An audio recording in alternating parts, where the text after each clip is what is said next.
তারা আজকে এত বড় ক্ষতি করছে, বিটিভি জ্বালাই দিছে, এরা মেট্রো রেল জ্বালাই দিছে, এরা চান্স পাইলে পদ্মা সেতু ভেঙে দিত, শুধু চান্স পায় নাই। বঙ্গবন্ধু কন্যার কাছে ক্ষমতা ভুল শুদ্ধ থাকলেও উনার কাছে ক্ষমতা নিরাপদ, আর এদের কাছে ক্ষমতা গেলে কি হবে এইটার নমুনা আপনারা অল্প দিনের মধ্যে, এই 2-3 দিনের মধ্যে দেখছেন। অধিকার ছাড়িয়া দিয়া অধিকার রাখিবার মতো বিড়ম্বনা আর নাই, এইটা রবীন্দ্রনাথের কথা ছিল।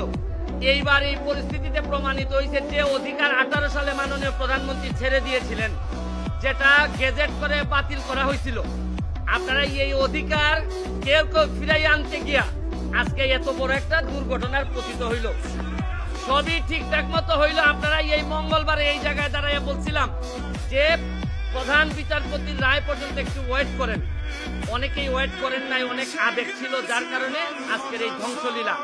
আমি আরো জিনিস বলতে চাই, এই মঙ্গলবারের পরে বৃহস্পতিবারেও প্রশাসন চাইলে, প্রধান বিচারপতি বা আমাদের সুপ্রিম কোর্ট চাইলে বৃহস্পতিবারও একটা সমাধান দিতে পারতেন বলে আমি মনে করি। এই যে শুক্র শনি গেল, এর মধ্যে ঢুকে গেল হচ্ছে গিয়ে জঙ্গিরা। এই ছাত্ররা তো আর আন্দোলনে ছিল না আর শুক্র শনিবারে কখনোই, জঙ্গিরা ঢুকে গেল। আমি আর এর ভিতরে আরেকটা জিনিস বলতে চাই, আপনারা দেখেন যে অলরেডি আপনারা তো সংবাদ সম্মেলনে আছেন, আর ওইদিকে প্রায় 826 জঙ্গি, সে 80টার মতো রাইফেল নিয়ে ও কোথায় যে ঘুরে বেড়াচ্ছে। আচ্ছা, আপনারা কি মনে করেন যে কোটা আন্দোলন যারা, এরা নিরীহ, এরা হচ্ছে গিয়ে আমাদেরই সন্তান? তারার তো সংস্কারের কথাই চাচ্ছিল, সরকারও সংস্কার চাচ্ছিল। মধ্যখানে এই ঝামেলাটা হয়ে গেল মিসআন্ডারস্ট্যান্ডিং, এবং এই সুযোগটা নিয়ে নিল জামাত বিএনপি, সুযোগটা নিয়ে নিল হচ্ছে জঙ্গিরা। এখন আমি মনে করি এই সরকারের প্রশাসনও, যারা বয়স্ক যারা আছেন, তারাই এই তরুণদের যে সেন্টিমেন্ট এইটা বুঝতে পুরোপুরি ব্যর্থ হয়েছেন। তারা তাদেরকে একদম লাইটলি নিছেন, তারা ভাবছেন যে এরা একটা লাইটলি একটা বিষয়, এবং এইটার ব্যর্থতা আমি মনে করি এই প্রশাসনের আছে।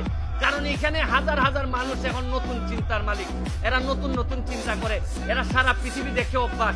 আপনি জানেন যেখানে 18 সালে এরা পথে নেমে আসছিল, এখন আবার যে ঘটনাটা ঘটলো, এটা প্রশাসনও চাইলে আরো কন্ট্রোল করতে পারতেন। এবং আরেকটা ব্যর্থতা আছে, আমাদের যে এই সরকারের বিরুদ্ধে দেশি বিদেশি চক্র, এরা অ্যাক্টিভ, তারা চায় এই সরকারকে বিপদে ফেলতে।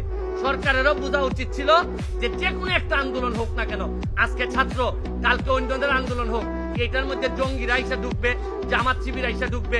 এইখানে প্রশাসনও ব্যর্থ হয়েছে, এটা বলতে আমি অ্যাড্রেস করতে ব্যর্থ হয়েছে। আমি সরকারকে দাবি জানাবো, যত দ্রুত সম্ভব আমরা যে অর্ডার হয়েছে সুপ্রিম কোর্টের, এটা গেজেট আকারে প্রকাশ করে, কারণ সরকারের প্রতি বিশ্বস্ততা কমে গেছে ছাত্রদের। এইটারে বাড়ানোর জন্য আমাদের কোর্টের প্রতি বিশ্বস্ততা কমে গেছে, কারণ কোর্ট বলার পরও ছাত্ররা শুনে না, প্রধান বিচারপতি বলার পরও ছাত্ররা শুনে না। কারণ হচ্ছে গিয়ে আপনি যাই বলেন, বাস্তবতা হচ্ছে গিয়ে ছাত্রদের জন্য যে বিশ্বস্ততা থাকা দরকার ছিল প্রশাসন এবং বিচার বিভাগের, এই বিশ্বস্ততা নাই। আরেকটা জিনিস বলতে চাই, আকাশের যে জায়গায় মেঘ জমা হয়, আইসা বৃষ্টি পড়ে আদালতের উপর। আপনি বিভিন্ন সংসদের ঝামেলা, নীতি নির্ধারণের ঝামেলা, এগুলা সব কেন আইসা সুপ্রিম কোর্টের বৃষ্টিপাত হইতে হবে? এগুলা তো সুপ্রিম কোর্টের ঝামেলা ছিল না। সুপ্রিম কোর্টের ইমেজ ক্ষুণ্ণ করার জন্য এই ধরনের মেঘগুলা যথেষ্ট। পলিসি ডিসিশন যেখানে প্রধানমন্ত্রী 18 সালে শেষ করে দিচ্ছেন, এইটারে হাইকোর্টে নিয়ে আসা এইসব ঝামেলা, মানে মেঘ জমে অন্য জায়গায় আর বৃষ্টিপাত হয় হচ্ছে গিয়ে সব সুপ্রিম কোর্টে।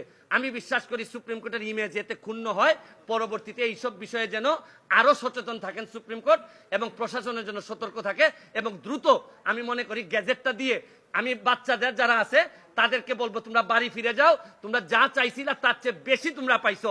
এবং এখন রাষ্ট্রকে ঠিকঠাক মতো, যারা আজকে এত বড় ক্ষতি করছে, বিটিভি জ্বালাই দিছে, এরা মেট্রো রেল জ্বালাই দিছে, মিরপুরবাসী এখন সারা 1 বছর কান্না করলে এই পাপ মোচন হবে না।